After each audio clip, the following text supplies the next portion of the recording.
Hi, I'm Cari Cole. I'm a celebrity vocal coach and artist development expert, and I help artists find their voice, craft their music, and create successful music careers. I've worked with Donald Fagen from Steely Dan, Courtney Love from Hoarse. I've worked with the band Journey. I'm going to teach you how to be a better singer and performer. So over the years of training singers, I have become somewhat of an expert, in particular with healing hoarse voices. So for instance, I get a lot of referrals from doctors, from ENT, voice doctors, to help singers sing more correctly. And often they come to me and they've come into some kind of problem.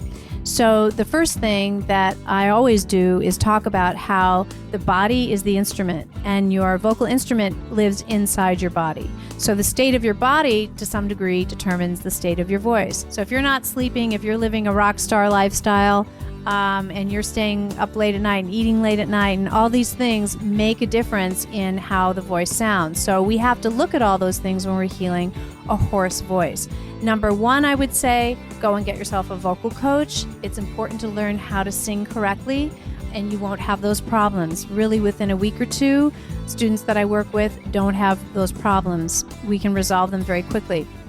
Sometimes there are other systemic problems or medical problems that you may want to see an ENT for. So if it's a little bit more than just a day or two that hoarseness is sticking around, go and see a professional voice doctor, ENT. And you could have reflux, it could be an allergy problem. There's all kinds of issues with what's causing that hoarseness. But I would say the number one thing that causes a hoarse voice is dehydration.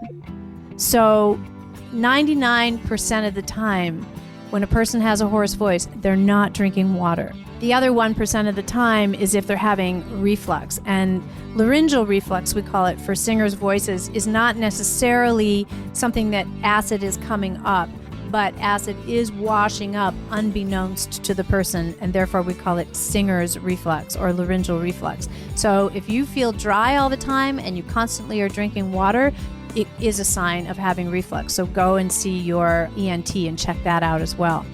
So the number one cause of hoarseness that comes from singing and not from reflux and not from dehydration is because you're singing too much and the vocal muscles actually get pushed up in the throat and it causes hoarseness. So if you're feeling hoarseness at the end of your gig, or if you're feeling hoarseness in general after you sing, you want to pull the laryngeal muscles down, and you just do that gently. So you put your fingers kind of at the top of the throat, and here's the thyroid cartilage. Go Google the thyroid cartilage online so that you can see what it looks like there. It really covers about this territory, and you want to put your fingers at the top and then just begin a yawn and pull it down. So when you're pulling the larynx down, you pull it down gently, no yanking. But I would say, to wrap up this section about having a hoarse voice, is number one, drink a lot of water. And number two, be healthy, eat healthy, get lots of rest. And number three, a little bit of massage and pulling the larynx down will help you restore that voice right away.